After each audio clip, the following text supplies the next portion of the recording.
everyone. Welcome to The Zest, the official podcast of Orange Coast Magazine. I'm Chelsea Ranieri, and today's guest is a documentary, television, and film director and has produced around 2,000 hours of national and international television programming, which led to a company Emmy win. He's also the founder of the Dana Point Film Festival. Thank you so much for being here today, Lloyd Molander. Oh my goodness, Chelsea, I'm so happy to be here, and I've been teeming with excitement leading up to this today. Yay. I have listened to a couple of your podcasts. First of all, I love the name Zest. Second of all, thank you. Two things that I've noticed. One, you love food, Yes. health, the ocean, and retro. You like retro music, I heard as well. So since I'm retro, we could talk about that. Yeah. Awesome. You're actually the first person that I've had on who's listened to it. So I really appreciate that. Oh, yeah, plenty of listeners. Yeah, thank you. Yeah. So I know that you grew up in South Orange County, but did you grow up in Dana Point specifically? Yeah, well, I'll go into this very quickly. I was born in San Jose in the Silicon Valley. My dad was an IBMer. We moved down to Burbank, where I was introduced to television and film and had family in that industry. And then was lucky enough to move down to what was called South Laguna in 1972, which is now called Laguna Niguel, and went to finished elementary, junior high school, and beginning even college in that area. Yes. Oh, wow. Where'd you go to college? Well, I first started at Saddleback College, which is in Mission Viejo. I just didn't quite have the grades to get into a 4-year school and played tennis. So that was something that was great for me to do. They have a great campus, great people, great instructors. So I started in the junior college system, and as you've seen, I just didn't stop going to school after that. Yeah. So that opened my eyes up. But I wasn't a great high school student. Let's put it that way. I was at the beach a lot. Yes. Quick side note: I just watched Challenger, so tennis is very much on the forefront of my mind. I don't know if you've seen that yet, but I'll have to watch that. I did watch the French Open and was inspired by that as well. Yeah. Oh, nice. Well, I saw, speaking of your education, you have had such an extensive education. You studied business, you have a Juris Doctor, a certificate from UCLA in film and television, and you got to study in Salzburg and London. Tell me about your journey of finding your current path through education. Oh my goodness. And I'll try to make this as interesting for the viewer as possible. But, having that lifestyle of growing up in the Dana Point area and Laguna Niguel, we're constantly outside. So there was surf, skate, snowboard, FMX, BMX, all of those things were going on. And I partook in all of them. I was that kid that emptied our pool out to go pool skating, invite people over, had many punk rock bands at the house, and so cool. Grew up in the 70s. So it was quite a different time, but it was a fun time in Laguna. And I really wanted to move my career forward, parlaying what I love, which was film and action sports. So I just tried to put that all together to have a career. Yeah. Wow. And was that how the Extreme Sports channel was found? Exactly. And there were many steps along the way. And first, I'll back up because I wouldn't be here without standing on the shoulders of very strong women, including my mom, who recently passed away. And but it's that foresight to bring me into a community that was so active and a community that helped me flourish. I was obviously very hyperactive, and I had ADD and all those things, and, was recognized, dealt with, and being out in the outdoors really helped with all of that and helped me focus in. And finally, I went from high school not doing so great to figuring out what was important and focusing, and was able to then just keep going to school. So yeah, parlaying that whole school with what I love to do is how I started the Extreme Sports Channel. Wow. So did you find it, or did you create that when you were in school? When I came out of school, I worked for a defense contractor. General Dynamics was a huge company, and I was working so hard, and I said, I could start my own company and do something I really like. And I met a gentleman named Don Durbin who had a show called Planet X. And we put that on what's now Fox Sports Channel. We followed the ASP tour, which is was a professional surf tour around the world. And we did shows around surfing. And that led to meeting other people. And then creating enough content to be able to, hey, let's start a channel. So that was something that I did with partners. Nothing I've done is by myself. It's all, with partners. And so Alistair Gosling, who was the CEO of the Extreme Sports Channel, and I was the co-founder, we put that channel into 65 countries around the world. Wow. And we're able to sell it to Liberty Media and then continue to produce film and TV, and that's what the journey so far. Yeah. Wow, that sounds like such a dream job, especially right out of college too. Wait a minute, you have the dream job. You do. Thank you. Damn it! Come on. So, how did you first get into film? Because I looked at your IMDb page, and there's 80 film titles, which is amazing. What was the first film that you worked on? How'd you get into it?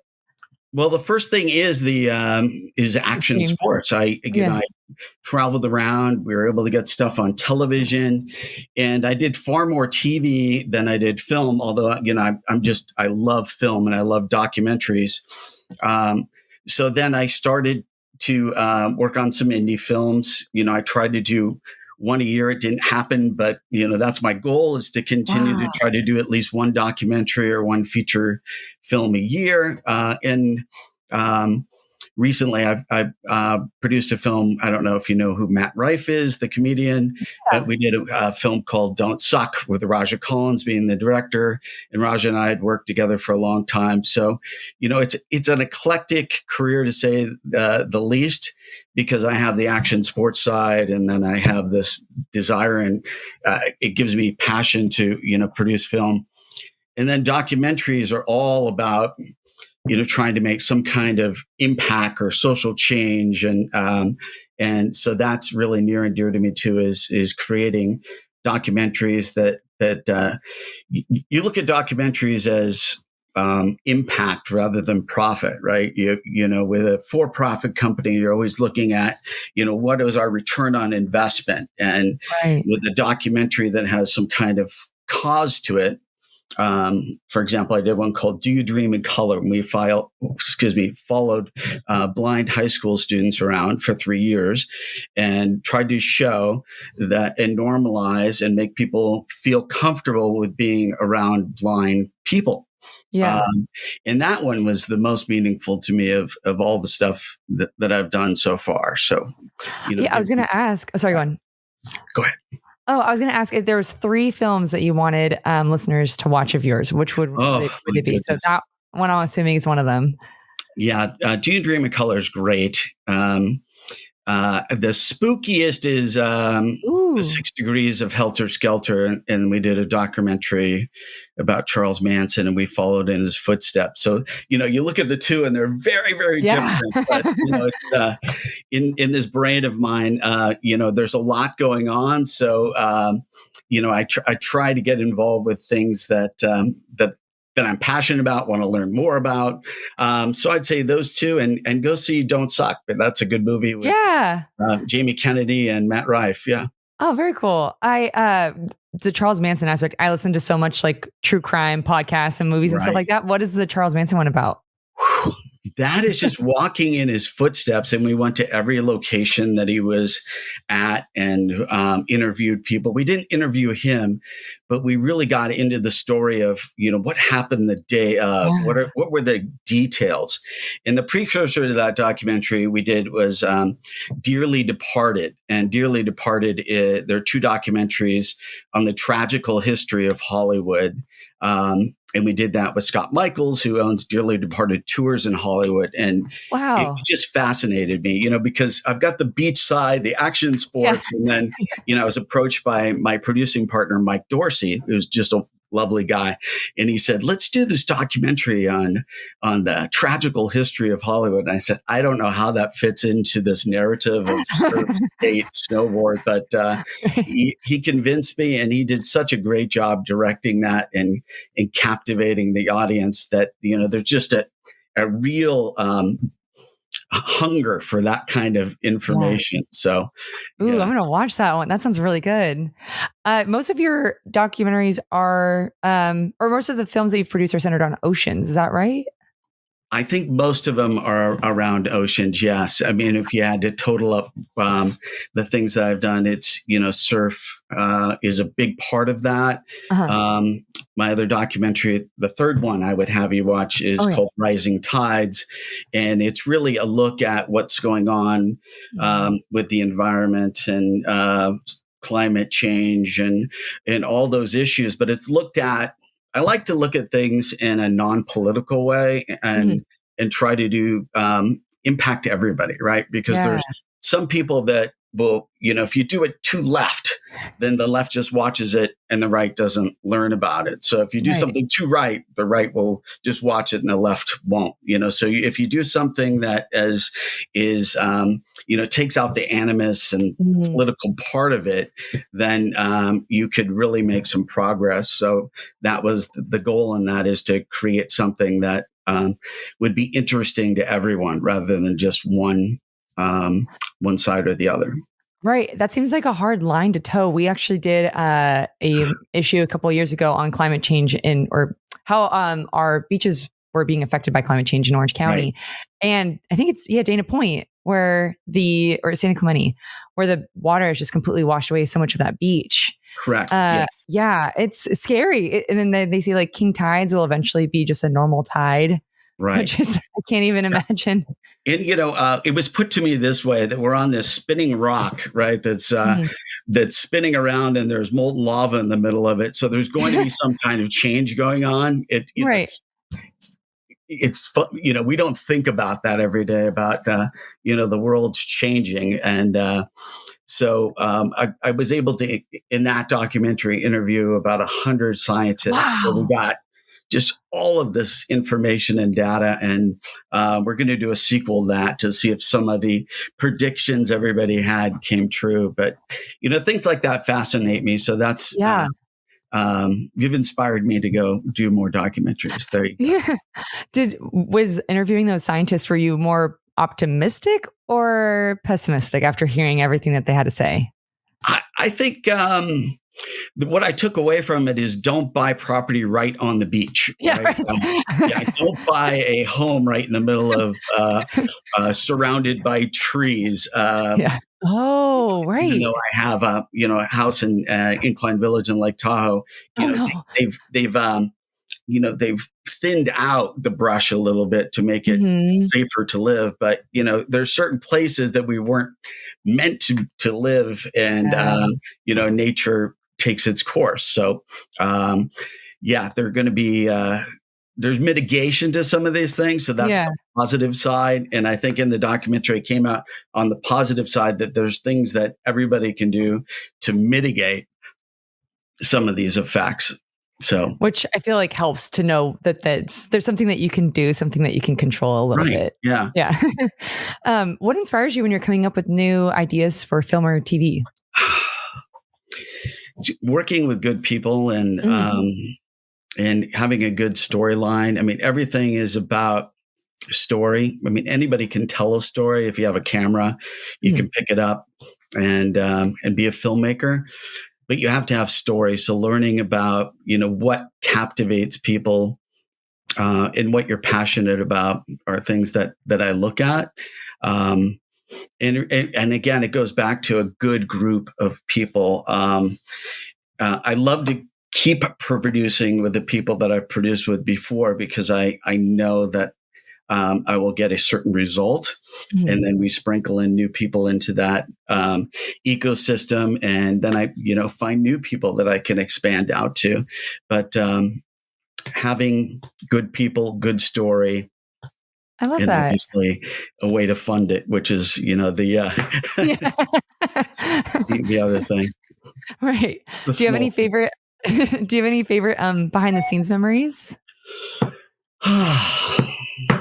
Behind the scenes memories. I recent, during COVID, I did a film, and it was amazing to me because at that time California was shut down, Mhm. except the film and TV industry was not shut down.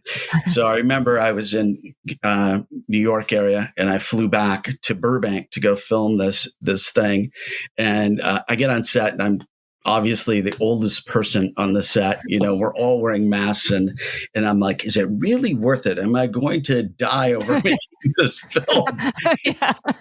And so to me, that was a memorable moment. Another memorable moment is when we went out to Death Valley for the 6 degrees of Helter Oh Skelter. yeah. We went to the Barker Ranch, which is just creepy. I mean, if you look at it on a map, it's in the middle of nowhere. You have to drive with a 4-wheel drive. It just goes on and on, and you understand why they call it Death Valley Yeah. we got there, and there were 4 of us filming, and we're like, all right, let's do this. And there's a house out there that they lived in, and the state of California owns this house, and you can go in it. It's just open. And we go, all right, let's open the door. We don't know who's there, if there's Manson followers in there, Oh my there's a lot God. of creepy things around that. We open the door, and we're trying to be tough about this, and open the door, and a bat flies out right at us. And we all screamed. Yeah, Did you get that on film? we did not get that part on film, but I can confirm that we all had very high pitched screams at that point. That was the beginning of filming there. Oh, that's so funny. You founded Tenacity Entertainment in 2002. Can you explain what your company does? Sure. First of all, I love your name, Zest. So, there's certain words that resonate with me, and tenacity was a word that resonated with me, and I trademarked Tenacity Entertainment because everything I've done in life has not been easy. It hasn't been harder than I know people have had very difficult lives and overcome adversity, but for me, it was my education and being able to, make my way through having a learning disability and being told no a lot, and no, you couldn't go to university. You first had to go to junior college, and no, you can't get into law school because your grades are a little lower than normal. But every time I was told no, I just kept going. And so I feel that part of my superpower is being tenacious and not taking an initial no. And all those things came to fruition because I kept knocking down the door and trying to get it done. So persistence, tenacity, zest, those are all things that I think are very important to have as an entrepreneur and somebody that's just navigating through life. So Tenacity Entertainment was brought about because I wanted to have a vehicle to be able to produce films and television, and that was the vehicle for it, and still is. And I end up partnering with a lot of other companies. So you do a film, you partner with the main film entity. So it's also what we call in the business a loan out company. So it's me, they loan me out to the set. And that's another financial reason to have your own production company. Right. But I built up the brand over the years, and I'm really happy with what we've done so far. And, in 2016, you guys got an Emmy? Yeah, there's the company Emmy, and then that was for a film, Remember Us. And that's another documentary. Well, now I'm at 4, so I'm recommending 4. But that's a film about the Hungarian Holocaust and the survivors, and how children were hidden amongst Germans and Swiss and so forth. To pretend like they weren't Jewish so that they could survive and live. And we were able to interview these Holocaust survivors. Their parents suffered and died in the camps, but they survived this whole experience. And just hearing their resilient stories was something that changed my life. I think of a lot of things that we do in film and television. I'm very what they call an empath. I feel so much. that I take that on, and it stays with me. So I try to, look at everybody and understand that, maybe their journey isn't as easy as others, and hear them out. Maybe they're just having a bad day, right? Yeah. So I learned a lot from these interviews from these strong people. That sounds like an incredible story, and also one that I have not learned before. So I definitely would love to watch that documentary. It sounds incredible. Thank you. Yeah, Yeah. that was one of those that you make an impact over rather than profit, for sure. Yeah. Those are the ones that really mean so much to me, is when you can touch somebody and they get to see something new and learn something new. So that's important. Definitely. So you came up with the idea for the Dana Point Film Festival. How did that come to you? Because it's such an awesome. Here we go. Transition. Yeah. So the Dana Point Film Festival, I'd thought about it for years, being, Oh, wow. a graduate of Dana Hills High School, and Dana Brown, of Bruce Brown Films, went to Dana Hills. Mike Foster, who owns Killer Dana, went to Dana Hills. And we, there's this entity down there of people, this community is just loves the ocean. I mean, they see it every day. Every time you see a dolphin or a whale go by, you smile, it makes you smile. So It does. So I was thinking about, again, how to parlay what I know, which is film and television, into doing something with the community, and getting community support for it. So I wanted to bring awareness to the oceans through conservation, preservation, education, and really just having fun too. So, if you said, what is the Dana Point Film Festival? We try to first provide entertainment and fun. And then that leads to an understanding and education of ocean issues, which there's so many of. So it's not a unique idea to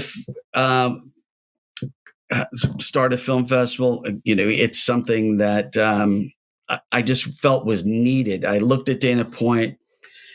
It's the whale and dolphin capital of the world, yet they didn't have a film festival, and they didn't have one on the ocean. So I started to ask different stakeholders in town if they would support this, including the city of Dana Point, Katrina Foley, who's the supervisor of the Fifth District, who loves the oceans.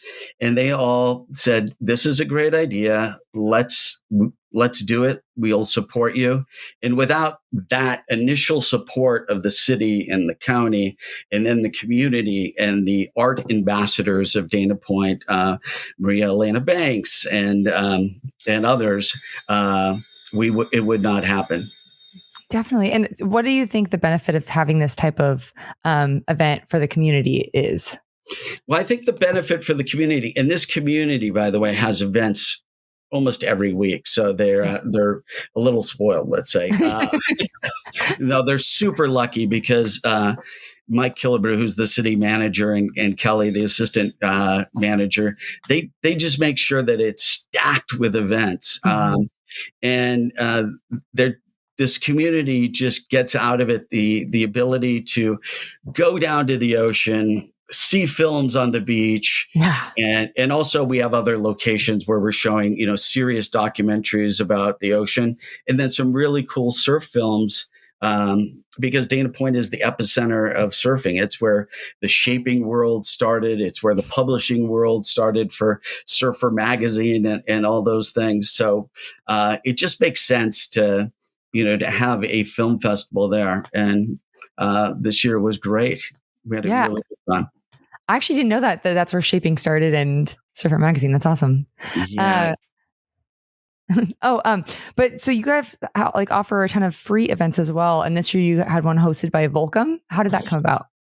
Oh my goodness, they're a great partner. So we start off on Thursday nights and we have an opening party. And then Friday, what we wanted to do is bring in, one of the Southern California surf brands, iconic brand. And if you look at Volcom and you go to their website and read their mission statement, it just aligns so much with what we're trying to do. So Vulcan came in and they provided two great films, Psychic Migrations and oh my goodness, what was the second film? A Munch. And those films, the community was great. We had Chris Cote, who DJ'd, and Sunbender, the band, play. So it was just a really fun night of surf films on the beach. We had an epic sunset. And if you've ever been to Salt Creek, we do it on the slope there, the grass slope. We put up a giant screen with a stage, and the backdrop is the Pacific Ocean. And it's just, you can't beat it for a location. I would say it's the best location for film, to screen film in the planet. It's just beautiful. Oh, wow. And last year you had the Endless Summer film for the anniversary? Yeah. Last year we screened Endless Summer. And the actual anniversary is this year. And this is the 60th anniversary. Wow. And Endless Summer, Bruce Brown Films. Bruce Brown created Endless Summer with some other producers and directors. And it is just the iconic, epic film from Dana Point. The imagery of the iconic Endless Summer brand was shot right there at Salt Creek. Wow. So it just made sense to bring that all in. And I think next year we'll screen Endless Summer 2. Very cool. Yeah. This year we screened Step Into Liquid, which is Bruce Brown's son's film, and Dana Brown. So Dana Brown produced and directed that. And that was the following night. That was the Saturday night. And we had Common Sense play, Nick Hernandez and Common Sense. And that just brought everybody out. And then Sunday was this, we just keep going. So Sunday was Polynesian dancers, Hula Troop. And then we screened the movie Moana, which is a Disney classic. And that was really for the family. So we try to do something for everyone. And meanwhile, while all that's going on, we have other screens going of serious documentaries and other surf films. So we have over 40 hours of films that are screening, which takes a lot. I mean, it takes a lot of people to figure out what films are going to go in. And then we have to judge the films, have interaction with the filmmakers. And it's definitely worthwhile and to come down and see everything that's going on. Yeah. It's so funny you mentioned Step Into the Liquid. My dad surfed, so I have seen that movie, and it's like one of the few surf movies I've actually seen, but I really enjoyed it. And I don't have anything to do with surfing. So, and if you haven't seen Endless Summer, it's the same ethos. It's that it's about friendship, travel, and just great waves. And, that whole traveling, learning the culture, eating the food, and going to just incredible places. So, the Brown family is well known for creating that and keeping that ethos going. And the company that I now work with, I'm the president of Endless Summer Events, which puts on the event. And Alex Meckel, who's the CEO of Bruce Brown Films, is one of our partners, and Anthony Cordova is the CEO of our company. Our company is putting on more than just Dana Point Film Festival. So now we're taking the Endless Summer brand out with musical acts and bringing that around the world. So that's exciting to me. It's daunting, exciting, and really fun. So that's is that happening this year? Inspiration of what's going on with us. Yeah. Yeah. Is that this year, or is that happening next year? Yeah, we are doing something during the Newport Beach Film Festival. We're doing something on the boardwalk in Santa Cruz. And we have something going in the UK. Wow. And just we're keep lining things up for this. But again, it's bringing that whole ethos of surf and friendship and travel forward, which is great. And community, which again, none of this happens without community. So definitely. Are there any other films coming out that you want to mention, or anything exciting that listeners should keep an eye out for? Well, I think I gave away that I'm going to do a sequel of the Rising Tides. So Yes. that will be that's with Jason Arbach. He's an amazing director and has just an incredible understanding of ocean issues. And we partnered with some great people. Like I said, over 100 scientists the first time. So we've got a lot of data and a lot of great people to help with that. So that's the big one. My other life is I'm a professor of business and entrepreneurship. So, there's a lot going on with that. That's what's going to take up my summer. I'm doing a pre-college high school entrepreneurship program at what's called Montclair State University, and teaching people how to be entrepreneurs. And wow. So that to me is exciting. Again, it's that for me personally, that you have to make money or to survive. I understand that, but the side of me that gets the most fulfillment are these documentaries and teaching are the things that really excite me. Wow. Well, that's like the perfect segue into my next question. We're coming to the end of our time, but before I let you go, I have 3 final questions for you that we call the Thoughtful 3. So, what advice would you give to someone who's interested in working in the film industry as an entrepreneur? As Nike says, just do it, I guess. You have a camera, you have, if you know story, you can just get into it. But there's many different facets of film and TV. I mean, you can get into the sound mixing part. You can get into lighting. Just be around film and TV. You don't necessarily have to have your first job be a director of film and TV, but just go on a set. Volunteer, learn, watch. I'm sure that you have interns that help with the podcast. I'm a podcast producer too, so wow. You can get in and just figure out as you go along. You don't necessarily have to go to film school to be a filmmaker. Most filmmakers that I know, I would say half haven't, half had, and they're both great. So don't let things deter you from moving forward. Don't let those things that you don't control stop you from doing what you're doing. You'll figure it out. Just start. Yeah. Well, what's the podcast that you produced? Quick shout out. It's called Between the Lines. So in the beginning of the show, we talked about trying to be in the middle of things. So it was a talk show, a political talk show about being in the middle and looking at both sides of interesting. So that went on for a couple years, and that was awesome. That was fun. Yeah. What have you learned in terms of how to navigate challenges? I think, first of all, realizing that there are going to be challenges, right? So not everything's perfect, but these challenges won't kill you.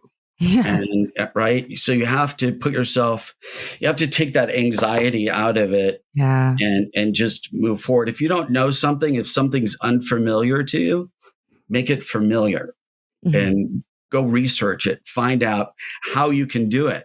And sometimes you'll figure out that's not something worth doing. But other times, if you're passionate about it, you just will learn it, keep moving forward, and be tenacious about it and get it done. Definitely. And then lastly, at any point in your career, did you struggle with self-doubt? And if you have, how do you overcome it? Well, I think self-doubt is something that everybody has. And you have to just realize that you're a great person, right? You have to give yourself a break. You're not always going to be perfect. But as long as you keep your integrity in what you're doing, you're going to get through it. So, that would be my advice is there are a lot of challenges out there. Don't let them deter you too much, right? Don't ruminate over them, have them go through your head over and over again. Just learn what you need to learn, find good people to work with. I think the other set of advice is if you're looking for a job or looking for a show to do, surround yourself with great people, and you're going to learn that there's cultures that you feel like you'll thrive in and ones that you don't. And the ones that you don't, find something else to do, because you don't want to sacrifice your own values for a paycheck. Definitely. Well, thank you so much. This was so fun getting to talk with you. You have such an interesting and amazing career. Well, thank you very much. And I'm so proud of you for what you do. And again, I think you have the dream job. So thank you so much. thank you for having me. I really appreciate it. Of course.